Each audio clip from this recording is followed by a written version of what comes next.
Today's guest is no stranger to the Springford community. In fact, he's a proud Springford graduate, now beginning his second year teaching here. After starting out in media studies and production at Temple University, he entered his degree in secondary education in English, bringing both technical know-how and a love for storytelling into the classroom. For Mark, teaching at Springford is personal. He calls this the community that raised him, and he says that giving back helps to raise the next generation of Springford students, and it's the greatest honor of his life. Outside of the classroom, you can catch him watching movies, cheering on Philly sports, coaching rec basketball, and spending time with his Springford born and raised family, including his triplet siblings. And fun fact, if you ask his dad, he might even be related to Madonna. Please welcome to the podcast, Springford's very own television broadcast teacher, Mark Cecconi.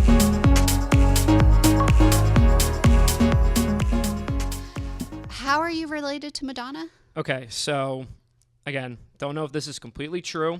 If you ask Frank Cecconi, he will tell you it's true. Okay. So, Cecconi is not a very common last name. So, supposedly the story goes, when they came over from Italy, my great-grandfather and Madonna's grandfather were brothers. So they kept our last name the same, my side, Cecconi, Cecconi. And Madonna, her last name is Cecconi, by the way. I want to put that on the record. But she spells it Ciccone. Don't know how we're related. I don't know if it's like seventh or eighth. Grandfather and her grandfather. Yeah, but I don't know if it's like seventh or eighth cousins or whatever. She's never showed up to Cecconi family Christmas, but there's some ties there. Okay. We'll have to get that 23andMe and test it out. Or we'll need a board in the studio with a bunch of strings. With the string, having it all connected, all related back to me and Madonna. How connected are you to Madonna? Yeah. Okie dokie. Well, there is a little family history that we were not expecting today on the RAMcast. Oh, I'm right. That's me. So you're a Springford graduate yourself. What does it mean to you to be back here teaching now? Like you guys said, it's like the biggest honor of my life. Being able to come back to the community that really raised me. You know, I lived in Springford my whole life. I went to Springford my whole life from Upper Providence, till I graduated the high school. All I've known is Springford. I never really envisioned myself here. I feel like I was the epitome of right place, right time. Like I did my student teaching here, and obviously now I'm here. So just being able to be here is honestly still a little surreal to me. Like seeing all of my old teachers now as colleagues when I was a senior, Roth was just starting out, in his second year. So being able to call him, a friend and now my coworker it's just all a full circle moment for me. And being able to do for kids what the community did for me growing up is such an honor and just makes me so excited to be here and coming to work every day. Did your time here as a student influence the way that you approach teaching broadcast today? Were you in the broadcast I was, program? yeah. I took it. I didn't get to be a major two. I took it a year too late. But just being in here was so cool. It really I didn't know what I wanted to do when I was a junior in high school. I was still trying to figure everything out. But after I took this class, it was what I wanted to do. Like I wanted to be a famous sportscaster. I wanted to follow in footsteps of Ray Dunn and Anthony DiBundo and people who came before me. And just being in class, learning from Merge really kind of influenced what I wanted to do. Going down that track, working in media, it was something that I always found so awesome. And I thought if I could combine my love for sports with what I learned in here, like I could have went down that path. But being an alumni, kind of taking everything that made this class so great, hearing what everyone had to say about it, and then putting my own twist, kind of modernizing it, making it unique to me, is still something I'm trying to figure out. I mean, obviously in my second year, you're not going to figure everything out right away, but taking everything I know, combining it with what I want to do and how I kind of look at teaching has kind of helped me to get to that point. So I know it was kind of not what you asked, but taking everything I learned from my time here and kind of remembering that, reflecting on that, analyzing that, and adapting it to my own philosophies of teaching has kind of helped me to get off on a really good start, really good foot. And I will add, you are doing a great job for your Thank second you. year. Thank So you. as your colleague and friend, I am very proud of you. Thank you. In this past year and a half.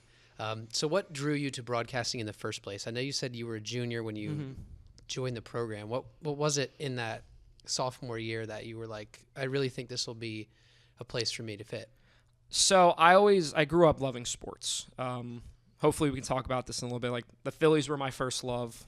And I just have so many good memories watching sports with my dad, playing sports, just being around sports. And when I was younger, I loved playing like Madden and like MLB The Show.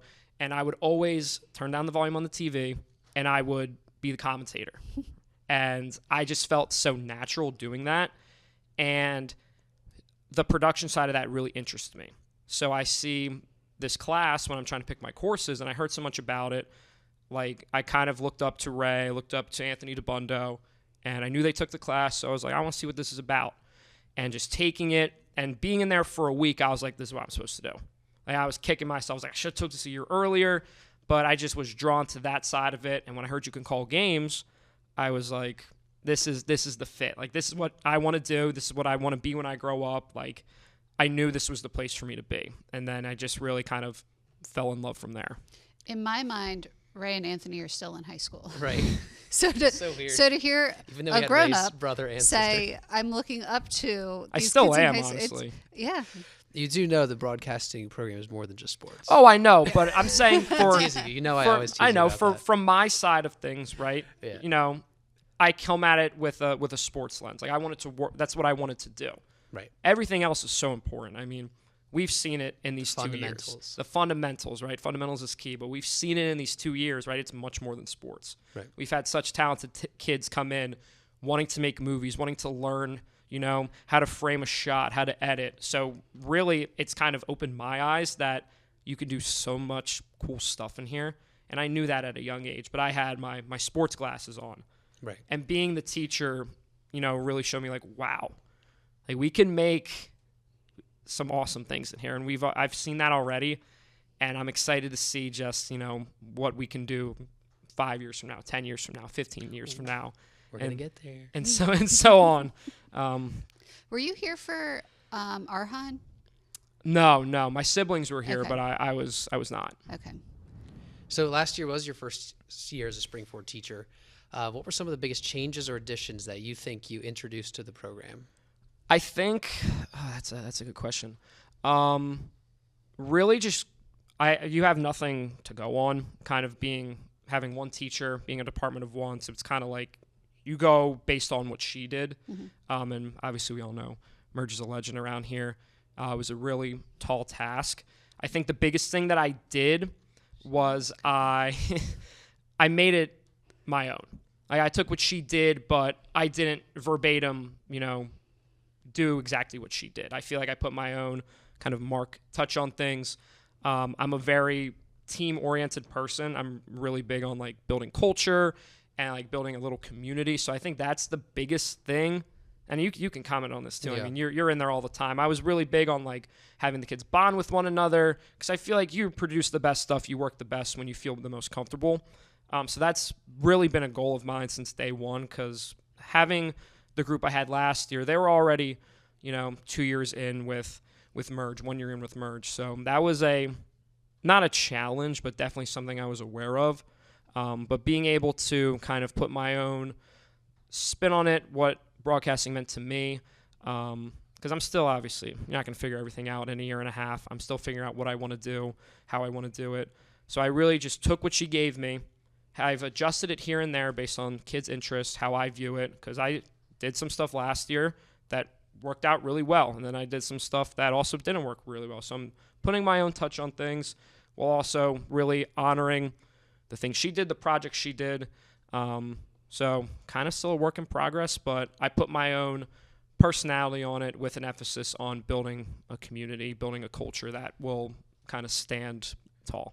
Yeah, and I think with the class and community like this, it's not something that's going to change drastically overnight or in the first couple years, but I've seen the changes. It definitely seems like there's more, I don't want to say student interaction because there's always good student interaction, but I see a lot more from the minors, like looking up to you, and the junior class as well, that are very involved, and it's a great sign, and it looks like we're going the right way. I would say, too, one of the biggest things that I wanted to do is I wanted to give a lot of creative freedom to the students. Like, I like giving them a framework of what to do, but saying you need X, Y, and Z in there, I feel like takes away from the purpose of the class. And being able to, Like right now, the major twos just started pre-production on a Halloween movie. So I gave them a time frame of, when I want it, but I said, other than that, plan. Do what you want to do. And I've done that for all the classes. So really giving them that creative freedom, I think, has made the projects like that much better. Yeah. And how have the students responded to those changes from last year, and what impact have you seen so far? It was definitely not as bumpy of a transition as I thought. I mean, first day of school, we came out and said, like, who's worried? Which I think is a fair thing to say, being a new teacher. She taught for 25 years in the same job, being the only one. It's all anyone's ever known. So that's a change. And we all put our hands up. I mean, you included. I put my hand up. We all put our hands up. We were scared. But I feel like the change really didn't, affect anybody. I think it was a pretty seamless transition. I think it helped too, living in the community, growing up in it, having siblings who were in the school district at the same time really made it easier, because some of the kids knew me outside of school, which is a challenge in of itself, but it kind of made it easier.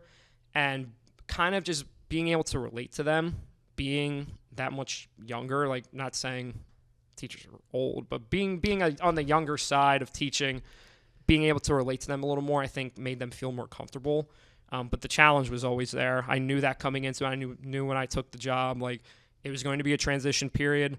It's kind of like when you're coaching. If you watch college football, they always say when a new coach comes in, it's it takes 3 years to build a culture.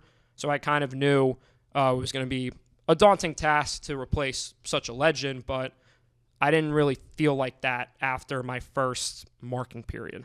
Right. What surprised you the most about stepping into the role? I think what really surprised me the most was, again, the camaraderie I was able to build with the kids. Again, having siblings around that age, it really kind of gave me, I don't want to say a perspective of how to interact with kids that age, but it kind of made it easier. And just how important that teacher-student relationship is for the overall well-being of a student. They taught us so much stuff at Temple, you need to prioritize relationships and things like that, but being able to be in that firsthand and seeing what that looks like, it honestly, it changed, I don't want to say it changed my life, but it kind of did. Mm-hmm. Being able to sit in the trailer with kids, doing a doubleheader of sports and just building memories, asking them, what do you want to be when you grow up? Or even talking about, what did you have for lunch today? That stuff makes my day. And seeing kids just come down the hall on their way to study hall, be like, I just want to stop in and say hi. That makes me as an educator feel like I'm doing something right. So being able to see all that stuff blossom from the first year, because now I feel like it's every day, every moment of the day, somebody new's popping in. Oh, I have you days 2, 4, 6, but I'm going to pop in during period 7 and say hi before I go to class. Just being able to build those relationships, I knew they were going to happen, but I didn't expect them to happen in a way that was so impactful right away. Speaking of lunch, did you see our most recent viral video? I did. I told Roth, my girlfriend Devin was a big fan of the way he said hoagie. Hoagie. My Delco came out. Delco came out. I guess what I'm having after this podcast. A hoagie. A hoagie. Continue. Next question. Can you say they anything? Are great hoagies. Can you say anything else in the Delco accent? Yeah, gay birds. It comes out what often. It's not even on purpose anymore. I don't know where it. When the Eagles you're start not playing. From Delco. Scobirds. Skate birds. There was some other interview. Red October. And I was like, "Where'd your Delco?" I don't know. And it wasn't even hoagie. I think it's just from Eagles and social media. I don't know what it was. I don't know. It's bizarre. So for students in the program, what kind of skills do you think that they gain to prepare them for life after high school? I think they have an advantage coming out of here compared to most schools, because seeing what I saw at Temple, mm-hmm. one of the first things we did in a tech class was learn Premiere Pro. And right away, I knew what I was doing. Mm-hmm. I wasn't the best at it, to be completely honest. I was not the best editor. I liked being in front of the camera. But I still had the tools to prepare me, this is how you cut a clip. This is how you add a transition. So you have that aspect of it. We work with this beautiful high-grade studio mm-hmm. each and every day that's a professional setting. That's the biggest thing, honestly, is professionalism. When you look at our broadcast, when you look at the things that we do in here, our interviews, our morning show, our film club, it's that aspect of acting like a professional before you even enter the college or wherever you do after high school stratosphere that I think is the biggest advantage. They have all the technical skills, they have the social skills, but being a professional, I think that's the biggest thing they take out of here, and I think that's why we have seen all of these RCTV alumni go on to do such big things, because we instill that from day one. This is how a professional walks. This is how they talk. This is how they act. So I would say professionalism is probably the biggest thing that sets them up for success. Yeah, we have 2 new kids doing the weekly update last week. Yeah. And one of them, Trevor, who's the one on Trevor Comp Trevor and and Jacob Steinberg, yeah. the one on the right, though, who's like Jacob, yeah. He sat down and he was a little bit nervous. And I said, well, like, what are you going to do after high school? He said, I want to be in production. I said, okay.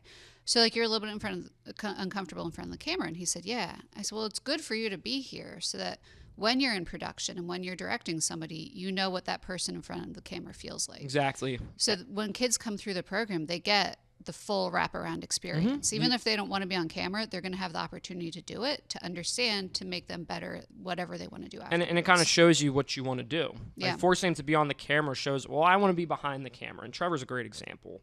He's one of the best editors I think I've ever been able to work with. And seeing all that, he focuses all his time on that, knowing he doesn't want to be on camera. He's going to go into such amazing places. Like, a perfect example, too, of that. He was great on camera, though, too. Yeah, he is. Like, Yeah. they're like a Swiss Army knife. They have so much to offer.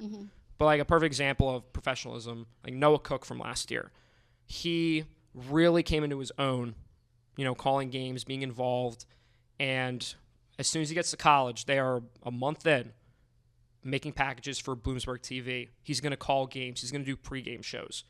We give them that motor. They give them the keys. It's up to them to drive the car. So, kind of back to what we said with the professionalism thing. Like, I see that right away. I see the great things that we do in here. Yeah. So talking about the things you do in here, what is one of your favorite projects or broadcasts that came out since you've been here? Ooh, there's so many of them. I really liked, from this year, I loved the open house video that the Major Twos made. I haven't seen that yet. Pretty good. If you look up Mark Cecconi on YouTube, see my channel, it's on there. So they did a little parody of Mr. Beast. So they did a challenge in here where all the kids were in the studio, and the last one to leave won the RCTV trailer. So that was cool, seeing them all work together. They had so much fun with it.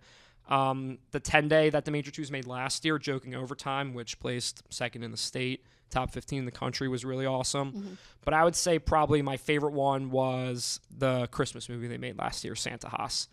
Because I played Santa in that. I had to film with the kids outside of school. Thanks for the Santa outfit, by the way. Yeah.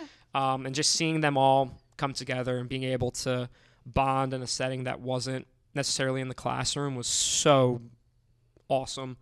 And when we were able to talk, Spicy Tuesday was really cool too. That was really cool. That was really cool. Fun. Yeah, it was so much fun. We need more tater tots this year. Yeah. Here was the unexpected thing that happened, is that the kids were cycling through and people were watching, and we were just snacking on tater tots. We had a full cater tray of tater tots. There was we ate all of them. Literally nothing left at the end. Well, I mean, by the time that I went, I was asking all the questions. By the time I went, my wings were like ice cold. Oh, yeah. Right, that's it. Maybe we need a heater in here, like maybe like a hot dog roller where we can put the wings on to keep them warm. Yeah, something like that. We'll ask But Dan from food service. Yeah. Just keep them fresh. I've loved Fresh so and much hot. of the stuff that we've done.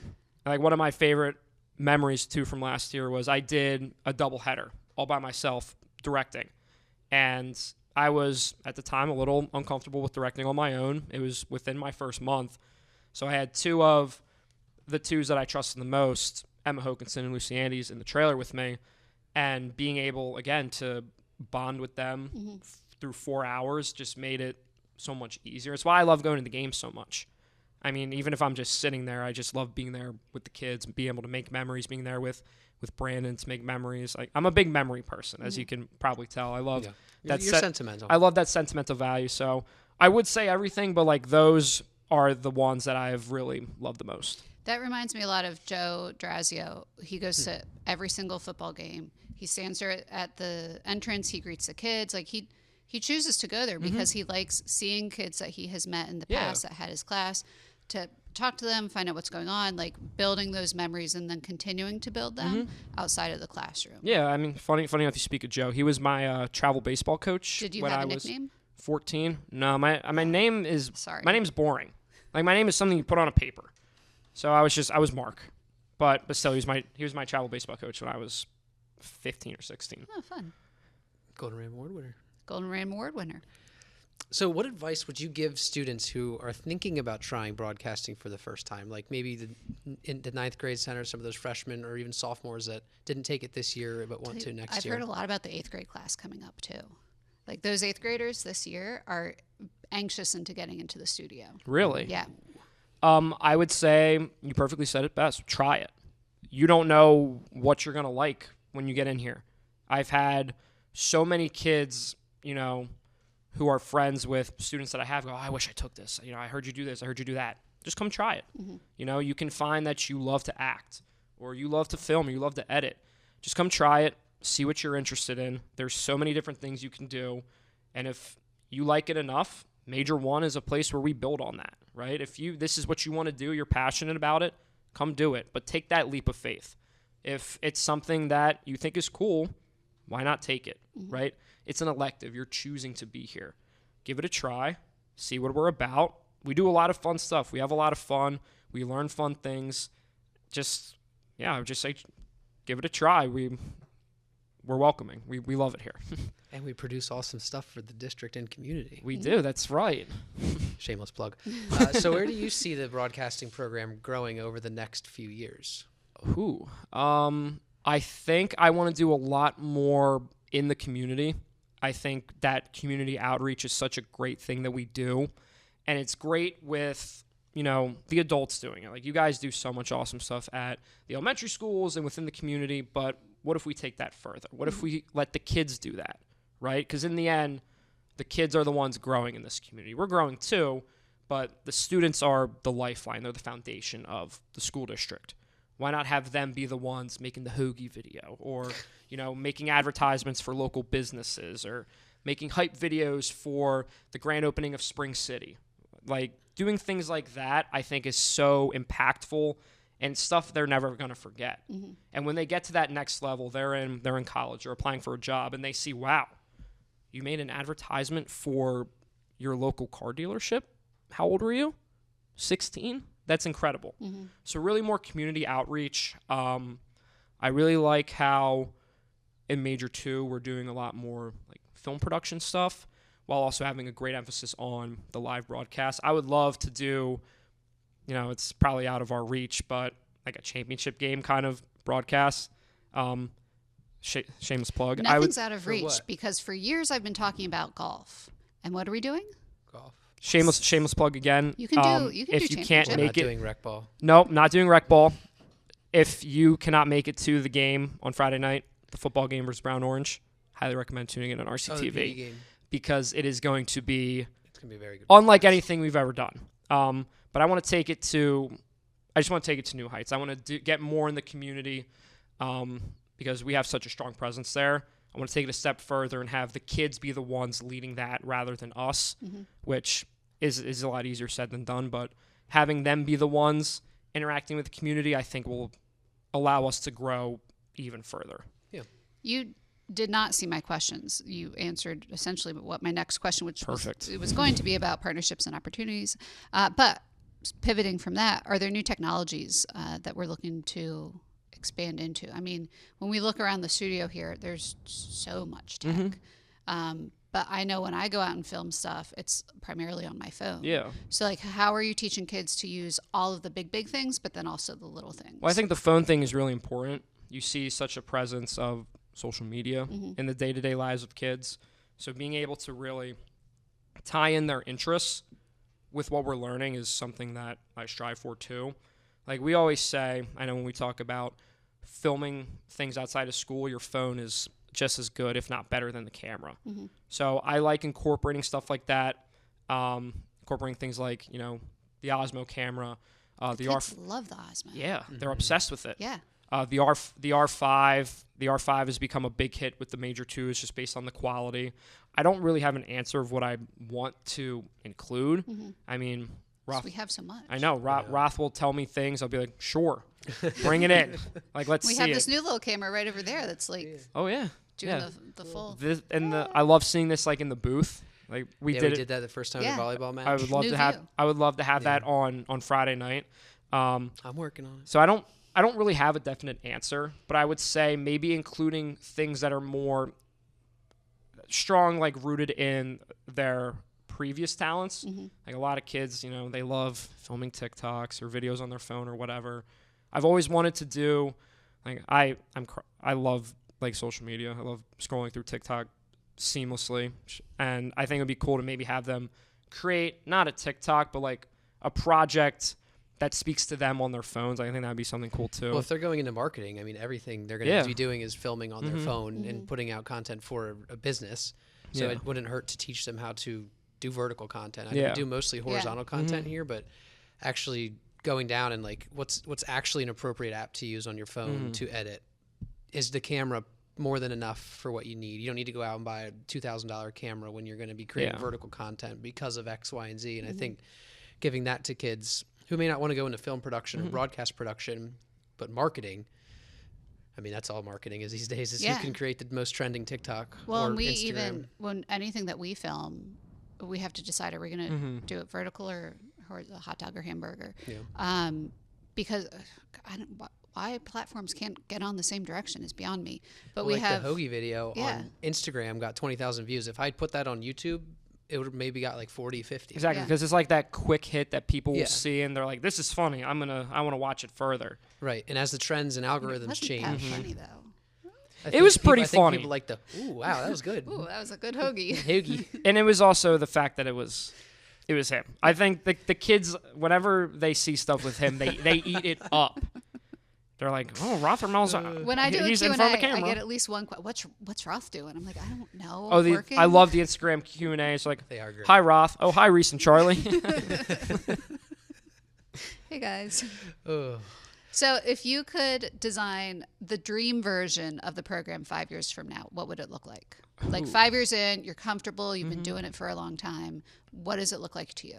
So, do you want me to describe it like moving on from minor to major 1 to major 2, or like is there a minor, major 1, major 2? yes. Do you do something to loop in 9th grade? I think I would keep it. Ooh, that's a tough question. I would keep it the same structure-wise. I don't think, though, honestly, no. I would maybe do, I think major 1 should honestly be the starting point because it's kind of hard for kids in the minor to get a good grasp on things in an every other day format. Like, we've had kids excel in the minor, do really well, pick it up really easily. But what about those kids who don't get it? Like those kids who struggle with that concept and they want to take major 1 and then the skill gaps are so, transparent. I think giving them an opportunity to work with it every day would be great. I know it's probably not possible because kids are going to be like, well, why am I going to take this as a major? But if we had that opportunity, if schedules were to change, you were able to take this many majors while also taking a minor, just having more of an opportunity in the beginning for them to kind of grow with everything and then go on to major 2 is your intermediate and major 3 is your major 2, something like that. But I want really the clubs too to be kind of a part of that lifeline. I want more involvement there. I think we have great involvement with our live productions, with the film club, with the RAM show. I would love if RAM show played in the morning. We get those fancy TVs that we get. If we can do RAM show every day, have that playing as kids walk in with the announcements, I would love that. Homeroom. With a homeroom maybe. But more, I want more. I want more of that involvement showing hey, we don't just come in here and walk around and ask people, what song are you listening to? Or if you were a chocolate bar, what would you be? Oh no, we create the morning announcements. We call all the games. We can make a movie from scratch. So maybe just more hands-on involvement. If that means minor goes into a major and we go 3 levels of a major, I think that would be beneficial if possible. But, it's been working for, almost 30 years. Yeah. Well, and if you're looking at expanding to include more community and have an option, that could be where your major 3 ties in. Yeah. You get up to 3s, and then you're building a portfolio based on a quality of work that you do in the community. I like that. Okay, write it down. I like Manifest it. I like the Ram show aspect of things too, because I've had seniors come up here for like a homecoming package, and they'd be like, "Oh my gosh, I didn't even know this was here." I know. We were talking the other day. I'm like, can we get a window? Can we get a way for Yeah. kids to see I would love behind I the would wall? love a window. Yeah. I would love it. I'm Yeah. just staring at cinder blocks all Well, day. I mean, not for your view, but for people to come in and see. Oh yeah, you can like watch like behind the scenes. Yeah. Yeah. And keep the control room door open 24/7. Hey, come on in. Come take a look. Because I think there's a lot of people that maybe would like it, but they've never seen it. Yeah. Yeah. So I think that's like the morning show, or like if we did have a homeroom, would be a good way to promote. Like, this is what we have here. Yeah. But Write them all down. writing All them the down in my ideas. brain. Write them down in your brain too. It's already talk already We'll there. talk in 5 years. It's already there. All right, so I got five, three. I forget Let's what do we're doing 5. this year. 5 random questions. Oh. Okay. And these are quick, so whatever first comes to your mind. If you could play any instrument, what would it be? Probably the guitar. Why? I just you see so many cool guitar solos, like being able to like You mean like electric guitar? yeah Okay. like Work like out. Ozzy Osbourne, like just be able to just go That's your free go-to? will. I don't know. R.I.P. It's just the first thing I thought of. Did he play a guitar? I don't know. I think he sang. I might be making it up. I don't know. Who knows? Brandon, did Ozzy play guitar? No, he didn't play guitar. Terrible example, but like you see so many cool guitar Sorry, solos in yeah. like movies and question. TV It'd It'd be fun shows. to like sit around a fire and play guitar. Yeah, I'm not very- That's not electric. I'm not acoustic. You musically can't take an gifted. electric guitar to a fire pit. With technology these days. Crazy. I'm not talk. very musically gifted, but the guitar's cool. Ugh. Thinking of a teacher, mentor, or even a fictional character who inspired you, please no Marvel. What is one lesson they taught you and that has stuck with you? I would say to keep being yourself. It is really I student taught here too. I don't know if we mentioned that already, You did. but I student taught under Leah Stollard, who's probably my biggest inspiration to this point of being a teacher. She is unapologetically authentic, and I think that really stuck with me, even through the hard times I faced as a teacher. So just being yourself, you'll tough your way through it. That's probably the biggest thing that has stuck with me. Good. What was the worst job you ever had? I've only actually had 2 jobs. It's a giant. I mean, I would have to say Giant. Yeah, being a Aw, cat. poor Brenda. No. be so mad. I loved my time at Giant. I would say being a cashier at Giant, worst experience of my life. Oh. It was not fun. I loved pushing carts. I loved what I did in Giant Direct. Being on a cashier, if you're a cashier, you are doing It's a lot of pressure. the best work. Yeah. Like You have to know all of the fruit and vegetable numbers. just constantly. Oh, banana, pepper. 4011. I cracked under the pressure. I couldn't do it. Ugh. If you could retire right now, where would you choose to live? Well, it's a year in. I know. I'm curious. He'll probably say Springford. I mean, I would love to stay here my whole life, which I know most people don't say, but I'll say North Carolina. North Carolina? I'll say North Carolina. Is there a specific reason? Or? I went and visited my friend who lives in North Carolina over the summer. He lives in Calabash, which is on the border of North and South Carolina. Nice and relaxed, not super hot. Beach was right there, so I would go there. All right. And one last question. What is something you're genuinely excited about or looking forward to the next few months of the school year? Does it have to be like school related or? No. Well, You could say Red October, but I'm very excited for the Phillies playoffs. It's now or never. I will say that. Erin, you and I have some great Phillies conversations. I know. Are you going to be there Saturday? I'm going Saturday. I would love to go Saturday, but unfortunately, I have prior commitments. It's Westchester's homecoming, I and would still go. it is the release of Taylor Swift's album. And I told my girlfriend I would go watch the movie with her, which may coincide with the Phillies playing. So, Oh. sacrifice. have to be made, but I would love to go. I've been to a few. I will give my official prediction right now. The Phillies are going to beat the Mariners in 6 games. That is my prediction for the World Series. We're going to take down the Dodgers. In 6. Yep, we're going to take down the Dodgers. We're going to take down, I'm going to say that Padres. the Padres are going to beat the Brewers. We're going to get that rematch. We'll take them down. And on the other side, this all starts today, by the way, which I'm so excited for. Just wall-to-wall baseball. People are going to listen to the RAMcast in like 4 weeks and be like, well, Mark was wrong. Wouldn't be the first time. I said the Browns were going to win the North last year, and they had the second worst record. I won't go through the whole thing, but I think we're going to play the Mariners. It's either they're going to win this year or they're never going to win with Bryce Harper. I agree. Obviously, we talked about... Not never. It would be another 15 years. This is the window right here. Yeah. But all the sports stuff, the Eagles are playing great. I won't bore with sports. I'm really excited for homecoming. I love homecoming around here. Spirit Week was awesome. Was awesome when I was a student. Still awesome now. No Twin Day this year. I know. You know, blows my mind. I want to tell you about this. Okay. So, and I can't even do anything now because there's no Twin Day. I was begging him last year to do Twin Day with me. I had such great ideas. Yeah. We could have been Minions, Tweedledee Tweedledum from Alice in Wonderland, and he just kept saying no. And it was, let's all wear our RCTV shirts. Yeah. That was boring. It's like every day. Exactly. My 5 rotating shirts. I love participating in Spirit Week. Still got to figure out what I'm going to do. But imagine if I'm a minion and I'm walking into the middle school. Yeah, they'll love it. They love it. True. They'll go like King Bob. We've gone in full sequin tracksuits into the schools. Yeah, but it's fun.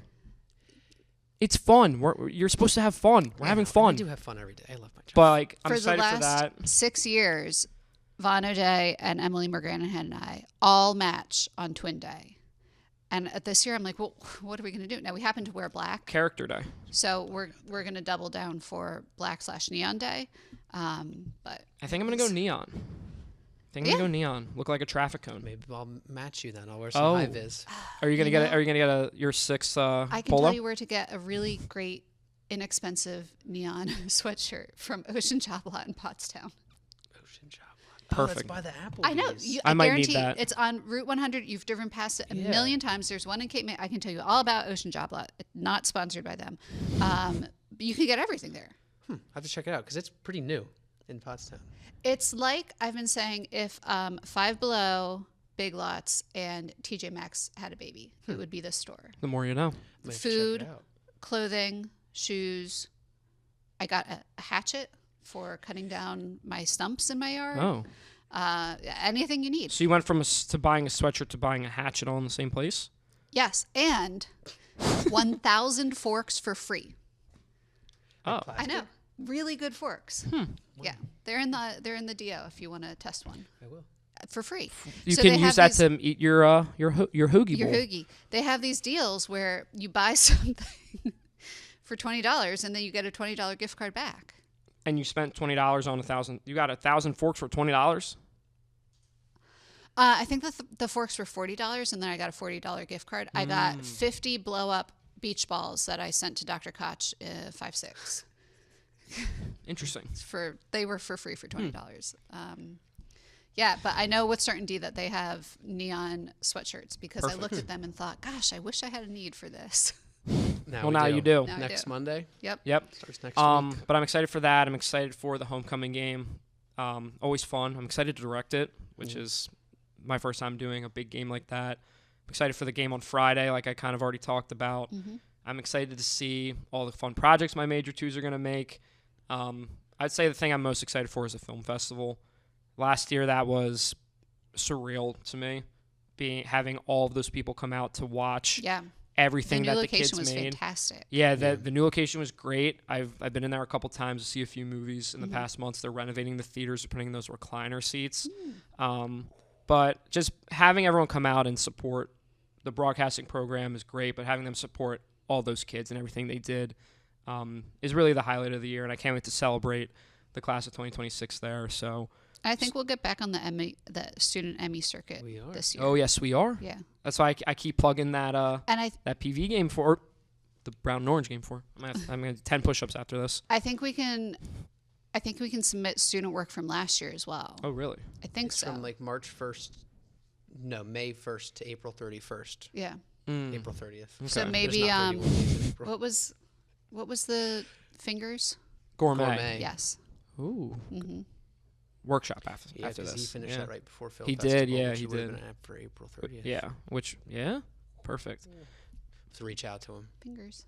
And there's some cool movies coming out at the end of the year too, which I'm also excited for. So, all right, well, thanks for thank coming you. on. If you need your Phillies prediction, come here.